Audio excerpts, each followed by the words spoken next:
जी नमस्कार दोस्तों, मैं सत्य मिश्रा और आप देख रहे हैं टीसी लर्नर्स का यूट्यूब चैनल। दोस्तों आज हिंदी पेडोलॉजी का सेट नंबर चौथा है, जो कि आपके सीटेट जुलाई परीक्षा के लिए बहुत ही ज़्यादा महत्वपूर्ण, चाहे पेपर फर्स्ट हो चाहे पेपर आपका सेकंड हो। तो चलिए यहाँ पे स्टार्ट करते हैं आज की क्लास का पहला प्रश्न। दोस्तों वीडियो को लाइक शेयर और सब्सक्राइब जरूर कर दीजिएगा। कक्षा 8 में पढ़ने वाली नंदनी लिखते समय वर्तनी की अशुद्धियाँ करती है। भाषा देखिए, कक्षा 8 में पढ़ने वाली जो नंदनी है वो लिखते समय वर्तनी की अशुद्धियाँ जो है करती है। भाषा शिक्षक के रूप में आपकी क्या जिम्मेदारी जो है मानते हैं या अपनी क्या जिम्मेदारी मानते हैं? नंदनी को समझाना है कि वर्तनी की अशुद्धियाँ करते पर उसके अंक कट जाएंगे। नंदनी को समझाना कि वर्तनी की शुद्धता ही लेखन का सशक्त पहलू है। नंदनी को ऐसे अवसर प्रदान करना कि वह स्वयं उनमें सुधार कर सके। नंदनी की अशुद्धियों को काट कर सही करना और उन्हें 20-20 बार लिखवाना। तो यहाँ बात करें तो कक्षा 8 में पढ़ने वाली जो नंदनी है कि लेखन संबंधी वर्तनी की अशुद्धता में उपचार है, तो शिक्षक को नंदनी को ऐसे अवसर जो है प्रदान करना चाहिए, या नंदनी को ऐसा अवसर जो है प्रदान करना चाहिए जिससे उसमें वो खुद से सुधार कर सके। बिल्कुल, नंदनी को ऐसे अवसर प्रदान करना चाहिए वो उसमें खुद से सुधार कर सके। ठीक है, तो कक्षा 8 का शिक्षार्थी को लेखन की वर्तनी में निपुणता प्राप्त करने के लिए शिक्षक जो है उन्हें विभिन्न तरीके से जो है वो निपुणता प्राप्त करने में सहायता कर सकता है। समूह में कार्य करने और एक दूसरे के कार्यों को करने, राय देने, प्रश्न करने की स्वतंत्रता हो। उन्हें अपने परिवेश और समय और समाज से संबंधित रचनाओं को पढ़ने, लिखने और उन पर चर्चा करने की पूरी उनको आज़ादी दी जाए या उनको पूरा मौका दिया जाए। अपनी भाषा गढ़ते हुए लेखन संबंधी गतिविधियों को जैसे शब्द लेखन, कविता, गीत, चुटकुले, पत्र आदि का आयोजन कराया जाए। कल्पनाशीलता और सृजनशीलता को विकसित करने वाली गतिविधियां जैसे अभिनय, रोल प्ले, कविता, पत्र, सृजनात्मकता लेखन और उनसे संबंधित स्क्रिप्ट लेखन और रिपोर्ट लेखन के अवसर जो है वो देने चाहिए। तो बात आती है यहाँ पे सिंपल सी कि कक्षा 8 में पढ़ने वाली नंदनी जो है लिखते समय अशुद्धियाँ करती है, मतलब गलती कर रही है। भाषा शिक्षक के तौर पे आपकी क्या जिम्मेदारी बनती है? तो नंदनी को ऐसे अवसर प्रदान करेंगे कि जिससे वह उसमें खुद से या स्वयं से सुधार कर सके। बिल्कुल, इस प्रश्न का राइट जवाब जो है ऑप्शन नंबर इसका तीसरा होगा। तो चलिए हम अगले प्रश्न में चलते हैं। प्रश्न संख्या यहाँ पे नेक्स्ट है और हिंदी पेडागोजी के दोस्तों महत्वपूर्ण प्रश्न हैं और ये आपकी परीक्षाओं में आपको देखने के लिए मिल सकते हैं। उच्च प्राथमिक स्तर पर मुहावरे लोकोक्तियों के शिक्षण के संबंध में आपके लिए सर्वाधिक महत्वपूर्ण क्या है? संदर्भानुसार मुहावरे लोकोक्तियों के प्रयोग को समझना और उनका प्रयोग कराना, मुहावरे लोकोक्तियों का अर्थ समझाने का प्रयत्न करना, मुहावरे और लोकोक्तियों का वाक्यों में प्रयोग करना, अधिक से अधिक मुहावरे और लोकोक्तियों के प्रयोग द्वारा भाषा को अलंकारिक बनाना। तो बिल्कुल यहाँ पे अगर हम बात करें मुहावरा क्या होता है, पहले आप जान लीजिए कि मुख्य रूप से यह अरबी भाषा का शब्द है जिसका अर्थ होता है आदि होना या किसी को अभ्यस्त होना। और वहीं लोकोक्ति की बात करें तो कहावत होती है, वह प्रचलित कथन जो लोक अनुभव पर आधारित होती है वो क्या कहलाती है? लोकोक्ति कहलाती है। तो यहाँ पर हम बात करें तो संदर्भानुसार मुहावरे या लोकोक्तियों के प्रयोग को समझना और उसका क्या करना? प्रयोग करवाना। बिल्कुल, उनको समझना और उनका प्रयोग करवाना। तो इससे होता क्या है कि इसका प्रयोग करते समय परिस्थिति के अनुसार बदलते रहते हैं। जैसे अक्ल का पूरा मूर्ख, वैसे तो अक्ल में मतलब बुद्धि से है, परंतु इसका मुहावरे में अर्थ बिना बुद्धि वाला यानी बेअक्ल। तो ठीक है, तो इस प्रकार से अगर हम उच्च प्राथमिक स्तर पर मुहावरे और लोकोक्तियों का जितना प्रयोग छात्र करेंगे उतना ही उनका शिक्षण जो है वो प्रभावशाली बनेगा। इससे उनका भाषा शिक्षण भी उन्नत होगा और मुहावरे और लोकोक्तियों का अर्थ समझना उनके भाषा शिक्षण का आरंभ होगा। बिल्कुल, वाक्य में प्रयोग करना अलग चरण होगा जो उनकी भाषा को और अधिक जो है समृद्ध बनाएगा। तो यहाँ पे बात करेंगे संदर्भानुसार मुहावरे लोकोक्तियों के प्रयोग को समझना और उनका क्या करना? प्रयोग करना। ठीक है, चलिए आगे चलते हैं अगले प्रश्न पे। अगला प्रश्न यहाँ पे आपके सामने और इस प्रश्न में दोस्तों पूछा गया है कि आपके विचार से, देखिए आपके विचार से भाषा शिक्षण के संदर्भ में सबसे कम महत्वपूर्ण क्या है? भाषा शिक्षण के प्रति शिक्षक का नजरिया, भाषा की विविधता के प्रति संवेदनशीलता, भाषा के आकलन की प्रक्रियाएं, किसी भाषा विशेष का साहित्य। तो कक्षा देखिए यहाँ बात होती है तो भाषा शिक्षण की बात यहाँ पे की जा रही है दोस्तों कि भाषा शिक्षण जो है वो होती क्या है। तो आप यहाँ पे भाषा शिक्षण के संदर्भ में सबसे कम महत्वपूर्ण जो बातें यहाँ पे की जा रही हैं, तो सबसे कम महत्वपूर्ण आपका यही होगा तो भाषा शिक्षण का संबंध केवल भाषा के सीखने सिखाने तक ही सीमित नहीं रहता है, बल्कि उसका राष्ट्र, समाज और शिक्षा से भी गहरा जो है संबंध या जुड़ाव रहता है। किसी भी देश में एक, दो या उससे अधिक जो है भाषा बोली और समझी जा सकती है, और ये सभी भाषाएं राष्ट्रीय, सामाजिक और शैक्षणिक स्तर पर अपने भिन्न भिन्न जो है महत्व को रखती हैं, और प्रत्येक संदर्भ में इसके शिक्षण के स्वरूप को भी प्रभावित करता है। भाषा शिक्षण जो है व्यापक प्रक्रिया है। किसी एक शिक्षक का नजरिया जो है भाषा शिक्षण को प्रभावित नहीं करता। बिल्कुल, भाषा शिक्षण व्यापक प्रक्रिया है और किसी एक शिक्षक का जो नजरिया है वो भाषा शिक्षण को प्रभावित नहीं करता है। तो इसका राइट जवाब क्या है? ऑप्शन नंबर फर्स्ट है, क्योंकि सबसे कम महत्वपूर्ण है। और वहीं जो महत्वपूर्ण की बात करें तो भाषागत विविधता के प्रति जो है संवेदनशीलता महत्वपूर्ण है, भाषा के आकलन की प्रक्रियाएं महत्वपूर्ण है, और कि भाषा प्रयोग के अवसर देना, भाषा समृद्ध वातावरण प्रदान करना, और किसी भाषा विशेष का साहित्य, ये सभी क्या है? महत्वपूर्ण है। और सबसे कम महत्वपूर्ण जो है भाषा शिक्षक के प्रति जो है शिक्षक का नजरिया। चलिए अगला प्रश्न यहाँ पे आपके सामने कि बच्चे के लिए अतिरिक्त पठन सामग्री क्यों विकसित की जाती है? जो बच्चा है उसके लिए पठन सामग्री जो है वो अधिक से अधिक जो है क्यों विकसित की जाती है? भाषा ज्ञान बढ़ाने, साहित्यकारों में रुचि जगाने के लिए, भाषा ज्ञान बढ़ाने और सामान्य ज्ञान में रुचि जगाने के लिए, पठन में रुचि जगाने एवं भाषा ज्ञान में वृद्धि के लिए, पढ़ने में रुचि जगाने एवं सामान्य ज्ञान में वृद्धि करने के लिए। तो पठन सामग्री जो है वो होती क्या है, जान लीजिए कि पठन सामग्री में सभी दृश्य सामग्री, श्रव्य सामग्री, प्रिंट, इलेक्ट्रॉनिक साधन को शामिल किया जाता है। पाठ्य पुस्तकों के अतिरिक्त इन सामग्रियों को शामिल किया जाता है, जिससे शिक्षण प्रक्रिया जो है वो अधिक से अधिक जो है प्रभावी बन सके, या बच्चा जो है जो किसी भी माध्यम से बच्चे को जो है वो सिखाया जा सके। तो इन सामग्रियों का प्रयोग मुख्य रूप से शिक्षण में पठन में रुचि जगाने एवं भाषा ज्ञान में वृद्धि करने के लिए किया जाता है। बिल्कुल, इस प्रश्न का राइट जवाब ऑप्शन नंबर 3 होगा। पढ़ाने में रुचि जगाने के लिए एवं भाषा ज्ञान में वृद्धि करने के लिए इसका उपयोग जो है वो किया जाता है। चलिए अगले प्रश्न पर। अब यहाँ पे प्रश्न संख्या नेक्स्ट है कि उच्च प्राथमिक स्तर पर हिंदी भाषा शिक्षण का एक महत्वपूर्ण उद्देश्य क्या है? उच्च प्राथमिक स्तर पर हिंदी भाषा शिक्षण का जो है मुख्य उद्देश्य क्या है? कि हिंदी भाषा के प्रसिद्ध रचनाकारों को जानना, हिंदी भाषा के प्रसिद्ध रचनाओं को जानना, हिंदी भाषा के नियमबद्ध प्रकृति को पहचाना, हिंदी भाषा के व्याकरण को कंठस्थ करना। सबसे महत्वपूर्ण उपदेश की बात की जा रही है। तो हिंदी भाषा में उच्च प्राथमिक स्तर पर हिंदी भाषा शिक्षण का एक महत्वपूर्ण उद्देश्य होता है कि बच्चों को भाषा की नियमबद्ध प्रकृति की पहचान करवाना और करने योग्य बनाना, और भाषा शब्द, वाक्य और स्तर पर नियमों से बंधी हुई है, अतः इन नियमों को पहचानना तथा विश्लेषण करना बच्चों में उच्च स्तर के भाषाई कौशल का जो है वो विस्तार करता है। तो उच्च प्राथमिक स्तर पर हिंदी भाषा शिक्षण के कुछ और उद्देश्य हैं दोस्तों। तो यहाँ पे उच्च प्राथमिक स्तर पर हिंदी भाषा शिक्षण का महत्वपूर्ण उद्देश्य है कि हिंदी भाषा के नियमबद्ध प्रकृति को पहचानना। ठीक है, चलिए हम यहाँ बात करते हैं कि उच्च प्राथमिक स्तर पर हिंदी भाषा शिक्षण के और कुछ उपदेश क्या हैं।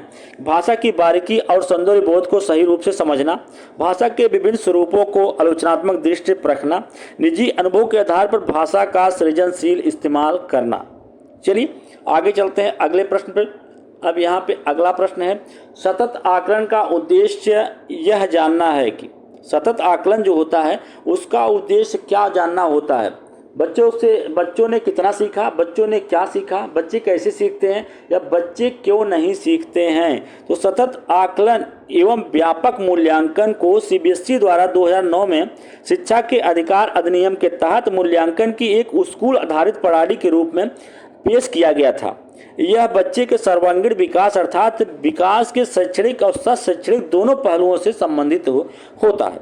सतत आकलन का मुख्य उद्देश्य होता है कि यह जानना कि बच्चे कैसे सीखते हैं, अर्थात क्रमिक विकास का अवलोकन करने पर बल देना ताकि बच्चे विभिन्न संदर्भों में सफल हो सके तथा अपने विचारों और मनोभाव को प्रकट कर सकें। बिल्कुल, बच्चे कैसे सीखते हैं इस पर बल देना। चलिए अगले प्रश्न पे। अगला प्रश्न यहाँ पे आपके सामने कि किसी रचना के बारे में स्वतंत्र राय बनाने का आत्मविश्वास विकसित करने के लिए आवश्यक है। किसी भी रचना के बारे में स्वतंत्र राय बनाने के लिए क्या जरूरी है? साहित्य बोध और छंद बोध, भाषा बोध और साहित्य बोध, कवि और कविता बोध, साहित्य बोध और ऐतिहासिक बोध।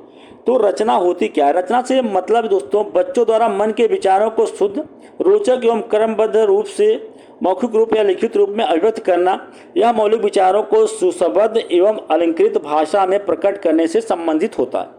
तो उच्च प्राथमिक स्तर पर हिंदी भाषा शिक्षण का महत्वपूर्ण उद्देश्य है कि बच्चों को हिंदी भाषा के विविध स्वरूपों की जानकारी देना। हिंदी भाषा शिक्षण का उद्देश्य विविध साहित्यिक विधाओं से बच्चों को परिचित करा के उनके अपने अनुभवों के आधार पर विभिन्न संदर्भों में भाषा प्रयोग में सफल बनाना। बच्चों को भाषा बोध तथा साहित्य बोध आवश्यक है, क्योंकि किसी रचना के बारे में स्वतंत्र राय बनाने के लिए बच्चों को भाषा बोध और साहित्य बोध जो है वो होना बहुत ज़्यादा जरूरी होता है, ताकि उन्हें जो रचना है उस समझ में आए। साहित्य बोध और क्या है दोस्तों, यहाँ पे भाषा बोध और साहित्य बोध। बिल्कुल, इस प्रश्न का राइट जवाब ऑप्शन नंबर सेकंड होगा। चलिए आगे चलते हैं। अगला प्रश्न है यहाँ पे, और इस प्रश्न में पूछा गया है कि उच्च प्राथमिक स्तर पर हिंदी भाषा में अभिव्यक्ति परखने के लिए आप किस प्रश्न को सर्वाधिक महत्वपूर्ण समझते हैं? सेना ने पार्क को क्यों घेर लिया था? लेखक ने ऐसा क्यों कहा कि ताज़ा बर्फ धोखा देने वाली होती है? लोकगीत संस्कृत के परिचालक होते हैं, और इस कथन पर अपने विचार व्यक्त कीजिए। आंखों पर पर्दा पड़ना मुहावरे का वाक्य में प्रयोग करिए। तो यहाँ पे दोस्तों जो बात आ रही है कि उच्च प्राथमिक स्तर पर हिंदी भाषा में अभिव्यक्ति परखने के लिए किस प्रश्न को सर्वाधिक महत्वपूर्ण देंगे? तो यहाँ पे भाषा आकलन की बात की जा रही है कि भाषा आकलन एक तरीके से जिसके द्वारा शिक्षक विद्यार्थियों का उचित भाषा अधिगम की जांच करता है। आकलन का उद्देश्य निदात्मक होता है, अर्थात शिक्षक अधिगम कार्यक्रम में सुधार लाना, छात्रों व अध्यापक को पृष्ठपोषण प्रदान करना तथा छात्रों के अधिगम संबंधी कठिनाइयों को ज्ञात करना और उन कठिनाइयों को दूर करना। तो उच्च प्राथमिक स्तर पर हिंदी भाषा में अभिव्यक्ति परखने के लिए लोकगीत संस्कृत के परिचालक होते हैं, और इस कथन पर अपने जो है विचार व्यक्त कीजिए। बिल्कुल, तो इस प्रश्न का राइट जवाब क्या होगा? ऑप्शन नंबर 3 होगा कि लोकगीत संस्कृत के परिचालक होते हैं, और इस कथन पे अपने विचार जो है वो व्यक्त करिए। और इससे होता क्या दोस्तों, यह एक ओपन एंडेड प्रश्न होता है, कह सकते हैं कि खुले माइंड का एक प्रश्न होता है, और बच्चों को दिशाओं में सोचने के लिए प्रेरित करता है। बच्चों के विचारों में मौलिकता का समावेश करेगा, और सीमित शब्दों या हाँ और ना में उत्तर देने के योग्य नहीं होगा। बच्चों में अपसारित चिंतन तथा सृजनात्मकता को बढ़ावा इससे मिलेगा। चलिए अगले प्रश्न। अब यहाँ पे दोस्तों अगला प्रश्न है कि उच्च प्राथमिक स्तर पर कहानी कविता पढ़ने के बाद यह जरूरी है कि बच्चे उच्च प्राथमिक स्तर पर कहानी कविता पढ़ने के बाद यह जरूरी है कि बच्चे प्रश्नों के लिखित उत्तर दे सकें, उसे अपने शब्दों में दोहरा सकें, विपरीत भाव की कहानी या कविता लिखें, उन्हें अपने अनुभव संसार से जोड़ सकें। बिल्कुल, उच्च प्राथमिक स्तर पर हिंदी भाषा शिक्षण को महत्वपूर्ण उद्देश्य है कि बच्चे जो होते हैं हिंदी भाषा के विभिन्न स्वरूपों से की जानकारी देना। हिंदी भाषा शिक्षण का उद्देश्य है कि विभिन्न साहित्यिक विधाओं से बच्चों को जो है वो परिचित करा सकना, ठीक है, जिससे वे अपने अनुभव के आधार पर विभिन्न संदर्भों में भाषा का प्रयोग जो है वो कर सकें। तो हिंदी भाषा की पाठ्य पुस्तकों में बता दें कहानी या कविताएं जो होती हैं उनका मतलब है कि बच्चों को सामाजिक तथ्यों से अवगत कराना, बच्चों को सामाजिक सांस्कृतिक और आसपास के लोगों से जोड़ना, बच्चों को सामाजिक चिंतन व्यवहार और बातचीत के तरीके सिखाना, और सभी विधाओं को संकलन हो, ठीक है, भाषिक तत्वों की क्रमिक जानकारी देना जिससे वे विषय बोध हो सके। तो कहानी जो है जीवन जगत से जुड़े होना चाहिए ताकि बालकों को उनके अपने अनुभव को संसार से जोड़ते हुए तथा उनमें व्यवहारिक ज्ञान का विकास करते हुए बच्चों के संवेदन लोग के साथ ही बन सके, ठीक है। तो बच्चे अपने अनुभव देखिए बिल्कुल उच्च प्राथमिक स्तर पर कहानी कविता पढ़ने के बाद जरूरी है कि बच्चे जो है अपने अनुभव संसार से जोड़ सकें। अगला प्रश्न है यहाँ पे कि राष्ट्रीय पाठ्य चर्चा रूपरेखा 2005 के अनुसार कौन सा कथन जो है वो सही है? भाषा केवल भाषा की कक्षा तक सीमित होनी चाहिए। भाषा शिक्षण एक प्रकार से अन्य विषयों की कक्षाओं में भी मौजूद रहती है। बच्चे विद्यालय आकर ही भाषा सीखते हैं। प्राथमिक स्तर भाषा सीखने सिखाने में केवल पढ़ने पर बल देना चाहिए। तो यहाँ पे बात की जा रही है कि प्राथमिक स्तर पर भाषा देखिए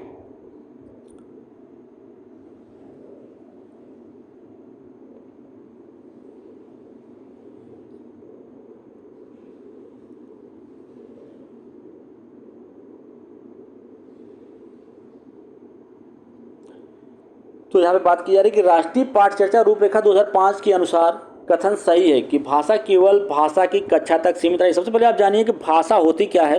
तो बता दें आप सभी को, भाषा मुख से उच्चारित होने वाली वह ध्वनि जिसका प्रयोग जो है मनुष्य अपने मन के विचारों का आदान प्रदान करने के लिए करता है। भाषा एक औजार की तरह होती है जिसका उपयोग मनुष्य जीवन से जुड़ने के लिए तथा जिंदगी के अनुभवों को साझा करने के लिए या एक दूसरे से अपने अनुभव को बांटने के लिए प्रयोग करता है। ठीक है, बच्चे अन्य विषयों की कक्षा में भी भाषा अर्जित करते हैं क्योंकि भाषा सभी विषयों का क्या होती है, केंद्र बिंदु होता है।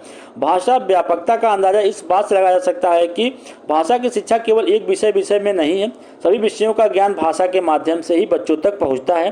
भाषा से भिन्न कोई विषय पढ़ने के दौरान जो है बच्चा साथ साथ जो है भाषा भी सीखते हैं। भाषा शिक्षण एक प्रकार से अन्य विषयों की कक्षाओं में भी जो है वो मौजूद रहता है। ठीक है, भाषा शिक्षण एक प्रकार से अन्य विषयों की कक्षाओं में भी क्या होता है, मौजूद रहता है। बिल्कुल, इस प्रश्न का राइट जवाब क्या है, ऑप्शन नंबर सेकंड है, क्योंकि गणित और विज्ञान की पुस्तक हिंदी भाषा के पाठ्य पुस्तक के रूप में भी कार्य करती है और प्रत्यक्ष या प्रत्यक्ष रूप से किसी भी विषय के शिक्षण में भाषा का अध्ययन जो है स्वाभाविक रूप से होता है। चलिए हम अगले प्रश्न में चलते हैं दोस्तों। अगला प्रश्न यहाँ पे आपके सामने कहा गया कि भाषाई कौशल के संदर्भ में कौन सा कथन सत्य है। भाषाई कौशल एक दूसरे से स्वतंत्र होते हैं, भाषाई कौशल एक क्रम में सीखे जाते हैं, भाषाई कौशल एक दूसरे को प्रभावित नहीं करते, भाषाई कौशल एक साथ सीखे जाते हैं, क्रम से नहीं। तो यहाँ पे हम बात करते हैं भाषाई कौशल के। तो भाषाई कौशल मुख्यतः जो होते हैं 4 प्रकार के होते हैं, सुनना, बोलना, पढ़ना और लिखना। तो जिस प्रकार की भाषा हम सुनते हैं या अनुकरण करते हैं उसी प्रकार की भाषा हम उच्चारित भी करते हैं। बिल्कुल, उच्चारित तथा पठित भाषा ही हमारी जो है उवर्तनी की शुद्धता का आधार बनती है और भाषा के चारों कौशल जो होते हैं एक दूसरे से अंतः संबंधित होते हैं, इन्हें एकीकृत रूप में पढ़ना चाहिए। तो बिल्कुल यहाँ पे इस प्रश्न का राइट जवाब होगा कि भाषाई कौशल जो होते हैं एक साथ सीखे जाते हैं, क्रम से नहीं। चलिए अगले प्रश्न पे, प्रश्न संख्या नेक्स्ट है कि उच्च प्राथमिक स्तर पर भाषा के पाठ्य पुस्तकों में विविध प्रकार की साहित्यिक रचनाओं के समावेश का मुख्य उद्देश्य यह है कि बच्चों को सभी प्रकार की साहित्यिक विधाओं से परिचित कराना, विविध प्रकार की साहित्यिक विधाओं की भाषाई संरचनाओं से परिचित होने का अवसर जो है वो देना और विभिन्न साहित्यिक विधाओं के प्रसिद्ध रचनाकारों से परिचित कराना, पाठ्य पुस्तक निर्माण की परंपरा का जो है वो निर्वाह करना। तो उच्च प्राथमिक स्तर पर भाषा शिक्षण का एक उद्देश्य है कि बच्चों में लिखित सामग्री के प्रति जो है अपनी समझ बना पाने की योग्यता का जो है विकास करना, क्योंकि यह बच्चों में उच्च स्तर के भाषाई कौशलों को विस्तार देगा और उन्हें अपने अनुभवों के आधार पर विभिन्न संदर्भों में लिखित भाषा प्रयोग में सफल भी बनाएगा। तो साहित्यिक के विभिन्न विधाओं से परिचित कराना ये उद्देश्य होता है। उच्च प्राथमिक स्तर पर भाषा शिक्षण का उद्देश्य होता है कि साहित्य के विभिन्न विधाओं से उनको परिचित कराना, हिंदी भाषा के विभिन्न स्वरूपों की जानकारी प्रदान करना और विभिन्न साहित्यिक विधाओं की समझ का विकास करना और भाषा की बारीकी और सौंदर्य बोध को सही रूप में समझना और भाषा निजी अनुभवों के आधार पर भाषा का सृजनशील जो है इस्तेमाल करना। तो विभिन्न प्रकार की साहित्यिक विधाएं जो होती हैं, विधाओं की भाषाई संरचनाओं से परिचित होने का जो है वो अवसर प्रदान। देखिए दोस्तों, जहाँ पे बच्चे को अवसर देने की बात आ जाए वह प्रश्न का वही आपका राइट जवाब होता है। ठीक है, उसमें कुछ ज़्यादा पढ़ने की ज़रूरत नहीं होती है। चलिए अगला प्रश्न है यहाँ पे आपके सामने, यहाँ पे पूछा गया कि रश्मि अपनी कक्षा को बाहर मैदान में ले जाती है और पर्यावरण पर आधारित कविता पाठ का कार्य करती है। रश्मि का उद्देश्य क्या है? बच्चों को रोजमर्रा की चर्चा में कुछ अलग माहौल देना, बच्चों को मैदान में घूमने का अवसर देना, मैदान की प्राकृतिक वातावरण के साथ संबंध जोड़ते हुए कविता को समझाने का अवसर देना, अपने प्रशिक्षण में सीखी बातों का क्या है उसका निर्वाह करना। तो यहाँ पे बात आ जाती है कि राष्ट्रीय पाठ्यक्रम रूपरेखा 2005 के अनुसार में बात की गई है कि देखिए रश्मि अपनी कक्षा को बाहर मैदान में ले जाती है। तो यहाँ पे दोस्तों कुछ चीज़ें होती हैं, जान लीजिए कि ज्ञान को उसका देखिए यहाँ पे राष्ट्रीय पाठ्य चर्चा जो रूपरेखा 2005 है वो कहता है कि स्कूल को ज्ञान को स्कूल के बाहर के जीवन के साथ जोड़ना चाहिए, पढ़ाई को रटंत प्रणाली से बिल्कुल जो है मुक्त करना चाहिए और परीक्षा को अधिक लचीला बनाना और कक्षा की गतिविधियों से जोड़ना चाहिए। तो यहाँ पर शिक्षार्थियों को सामग्री से परिचित कराने के लिए कक्षा को वास्तविक जीवन से जोड़ना चाहिए और इसके लिए कक्षा में बाहरी जीवन से जुड़े उदाहरणों के माध्यम से भी इन्हें बाहरी जीवन से जो है जोड़ा जा सकता है। तो कक्षा या विद्यालय में भी ऐसी परिस्थितियों का निर्माण किया जाना चाहिए जिससे बालक जो है वास्तविक माहौल का अनुभव कर सके। तो यहाँ पे मैदान में प्राकृतिक वातावरण के साथ संबंध जोड़ते हुए कविता को समझाने का अवसर देना, बिल्कुल इस प्रश्न का राइट जवाब ऑप्शन नंबर 3 होगा। चलिए यहाँ पे अगले प्रश्न में चलते हैं। अगला प्रश्न दोस्तों कि विद्यालय में एक से अधिक भाषाओं का शिक्षण जटिल समस्याएं उत्पन्न करता है, अनेक भाषाओं के शिक्षकों के रोजगार को बढ़ावा देता है, बहुभाषिता और राष्ट्रीय सद्भाव का प्रसार करता है, व्यवहारिक नहीं है। व्यवहारिक नहीं है। बात करें यहाँ पे तो भाषा शिक्षण को बहुभाषी संदर्भ में रखकर देखने की जो बातें आती हैं ये होती है बहुभाषिता को जीवंत प्रदान करने के लिए उसे भाषा शिक्षण का जो है केंद्र बनाया जाए। अनुभव और चिंतन को अभिव्यक्ति का जो है स्थान देना चाहिए। और बहुभाषिता भारत की संस्कृति का अभिन्न अंग है। भारत एक बहुभाषी देश है और यहाँ पे मातृभाषा अथवा क्षेत्रीय भाषा को सामूहिक अस्मिता के हित की भाषा के रूप में जो है मान्यता दी गई है। भाषा शिक्षण एक विस्तृत श्रृंखला है जिससे हमारे सामाजिक, सांस्कृतिकी और सांस्कृतिक, राजनीतिक और शैक्षिक सभी पक्षों का अध्ययन जो है किया जाता है। इस सब क्षेत्र बहुभाषी पक्ष में सम्मिलित होते हैं। तो यहाँ पे बहुभाषिता और राष्ट्रीय सद्भाव का क्या होता है, प्रसार होता है। बिल्कुल। चलिए अगले प्रश्न में, अगला प्रश्न है यहाँ पे कि भाषा शिक्षण की प्रत्यक्ष विधि क्या होती है। भाषा शिक्षण की जो है प्रत्यक्ष विधि क्या होती है। मातृभाषा का निरर्थक हस्तक्षेप होना, भाषा अर्जन की स्वाभाविक स्थिति का निर्माण करना, अतिरिक्त शिक्षण सामग्री की कोई आवश्यकता नहीं, भाषा के विविध संरचनाओं के लेखन हेतु अभ्यास पर बल दिया जाता है। तो प्रत्यक्ष विधि क्या होती है जान लीजिएगा।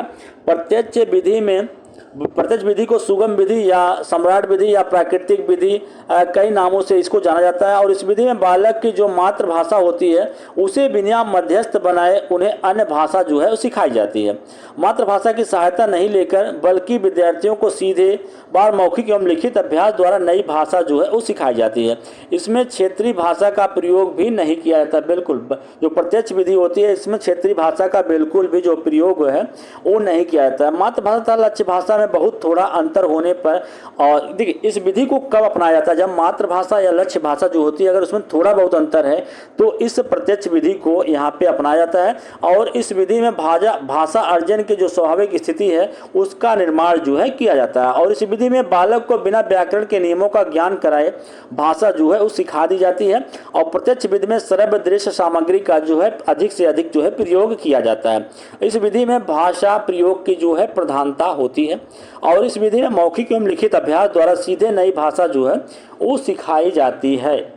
तो इस प्रश्न का राइट जवाब दोस्तों क्या होगा, बता दें कि भाषा अर्जन की स्वाभाविक स्थिति का जो है वो निर्माण होता है। बिल्कुल, इस प्रश्न का राइट जवाब ऑप्शन नंबर सेकंड होगा।